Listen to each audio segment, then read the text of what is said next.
ন্যাটোর মতো সামরিক জোট নিয়ে এক হচ্ছে মুসলিম সব দেশ, তবে কি আশার আলো দেখে যাচ্ছে বিশ্ব?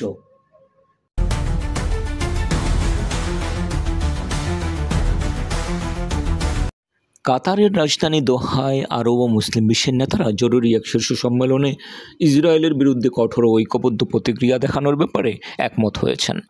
কেউ কেউ আরব বিশ্বের নিরাপত্তা রক্ষায় ন্যাটোর আদলে সম্মিলিত নিরাপত্তা বাহিনী গঠনের আহ্বানও জানিয়েছেন। রোববার ও সোমবার আরব লীগ এবং ইসলামিক সহযোগিতা সংস্থার সদস্য দেশগুলো আরব ইসলামিক শীর্ষ সম্মেলনে মিলিত হয়। এতে ইসরায়েলের বিরুদ্ধে সুনির্দিষ্ট ব্যবস্থা গ্রহণে একটি প্রস্তাব পাশ হয়। তাতে বলা হয়, ইসরায়েলের বেপরোয়া কর্মকাণ্ড এই অঞ্চলের শান্তি ও স্থিতিশীলতার জন্য মারাত্মক হুমকিস্বরূপ। গত 9 সেপ্টেম্বর হামাস নেতাদের লক্ষ্য করে কাতারে হামলা চালায় ইসরায়েল।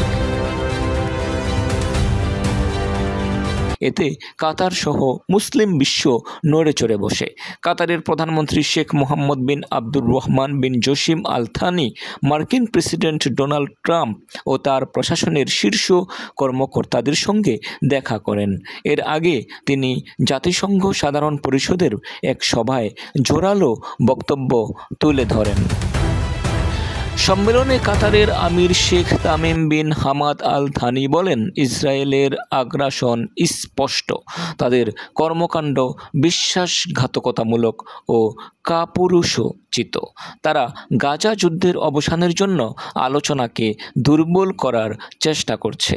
ওআইসির মহাসচিব হিসেন ব্রাহিম তাহা বলেন, ইসরায়েলি আগ্রাসনের বিরুদ্ধে ঐক্যবদ্ধ এবং দৃঢ় অবস্থান নেওয়ার এখনই সময়। আরব লীগের মহাসচিব আহমদ আবুল জেইদ ইসরায়েলকে একটি দুর্বৃত্ত রাষ্ট্র বলে অভিহিত করেছেন এবং ইসরায়েলের বিরুদ্ধে আন্তর্জাতিক সম্প্রদায়ের নীরবতার অবসান ঘটানোর আহ্বান জানান।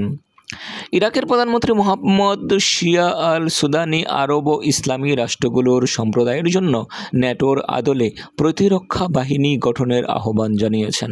তুরস্কের প্রেসিডেন্ট রিসেপ তাইয়েপ এরদোয়ান এই অঞ্চলের জন্য স্বয়ংসম্পূর্ণ প্রতিরক্ষা ব্যবস্থার আহ্বান জানান।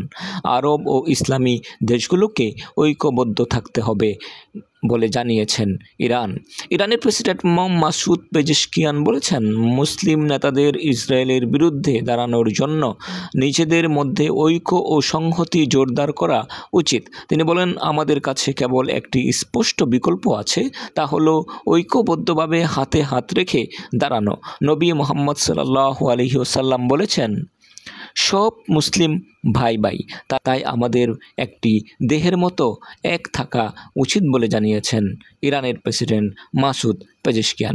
ইরানি এই নেতা আরও বলেন, গত জুন মাসে 12 দিনের যুদ্ধে ইসরায়েল কেবল তাদের সার্বভৌমত্ব লঙ্ঘন করেনি, বরং আমাদের জনগণের মর্যাদাও লঙ্ঘন করেছে। আমাদের এই হুমকির বিরুদ্ধে দাঁড়ানো উচিত। মুখ বুজে আর অন্যায় সহ্য করার সময় নেই। গাজায়, বৈরুত বা ইয়েমেনের যা ঘটছে তাতে চুপ থাকা উচিত নয়। শুধু ধর্মের ভিত্তিতে ঐক্য নয়, মানবতার ভিত্তিতে মুসলিম দেশগুলোকে ঐক্যবদ্ধ হওয়া উচিত। এর আগে রোববার পররাষ্ট্রমন্ত্রীদের বৈঠকে পাকিস্তানের পররাষ্ট্রমন্ত্রী মোহাম্মদ ইসহাক দার ফিলিস্তিন সংকট মোকাবেলায় স্পষ্ট রোডম্যাপ ঘোষণার পক্ষে মত প্রকাশ করেন। তিনি সাংবাদিকদের বলেন, আরব দেশগুলো তাদের নিরাপত্তা রক্ষায় সম্মিলিত নিরাপত্তা বাহিনীর প্রয়োজনীয়তা অনুভব করছে। এই বাহিনীতে পারমাণবিক শক্তিধর দেশ পাকিস্তানও দায়িত্ব পালন করতে ইচ্ছুক। ইয়েমেনে ইসরায়েলের হামলা, তবে হামলার তাৎক্ষণিক জবাব দিল হুতি। ইয়েমেনের 3 বন্দরে ক্ষেপণাস্ত্র হামলার জবাবে ইসরায়েলের পাল্টা ক্ষেপণাস্ত্র হামলা চালিয়েছে ইয়েমেনের ক্ষমতাসীন সশস্ত্র গোষ্ঠী হুতি। দেশটির সরকারি টেলিভিশন চ্যানেল আল মাসিরাহে সম্প্রচারিত এক বক্তব্যে এ তথ্য জানিয়েছেন হুতি মুখপাত্র ইয়াহইয়া শারি। তিনি বলেছেন, প্রধান বিমানবন্দর বেন গুরিয়ন এয়ারপোর্ট, আশদোদ সমুদ্রবন্দর এবং দক্ষিণাঞ্চলীয় শহর আশকেলনের একটি বিদ্যুৎ উৎপাদন কেন্দ্রকে লক্ষ্য করে শব্দের চেয়ে 5 গুণ বেশি গতিসম্পন্ন হাইপারসনিক ক্ষেপণাস্ত্র নিক্ষেপ করা হয়েছে। সেই সঙ্গে দক্ষিণ ইসরায়েলের এইলাত বন্দরকে লক্ষ্য করে নিক্ষেপ করা হয়েছে 8টি বিস্ফোরকবাহী ড্রোন।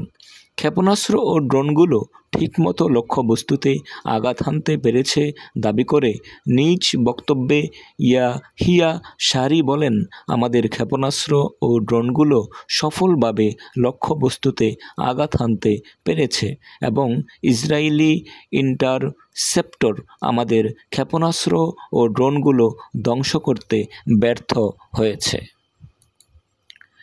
সোমবার ভোরের দিকে ইয়েমেনের হুদাইদা, রাস, ইসা ও সাইফ বন্দরে ক্ষেপণাস্ত্র হামলা চালায় ইসরায়েলের প্রতিরক্ষা বাহিনী IDF। ইসরায়েলের প্রতিরক্ষামন্ত্রী ইসরায়েল কাৎজ পরে সাংবাদিকদের জানিয়েছেন, ইয়েমেনের হুতি গোষ্ঠীর বিরুদ্ধে অপারেশন ব্ল্যাক ফ্ল্যাগ নামের একটি বিশেষ অভিযান শুরু করেছে IDF। সেই অভিযানের অংশ হিসেবে চালানো হয়েছে এই হামলা।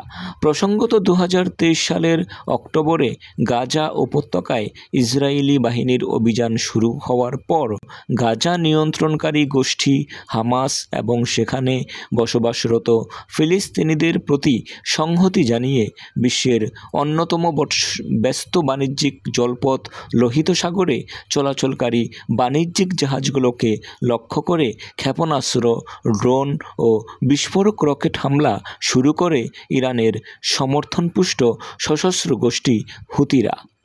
2023 সালের নভেম্বর থেকে 2025 সালের জানুয়ারি পর্যন্ত লোহিত সাগরে শতাধিক বাণিজ্যিক জাহাজে হামলা চালিয়েছে হুতি গোষ্ঠী।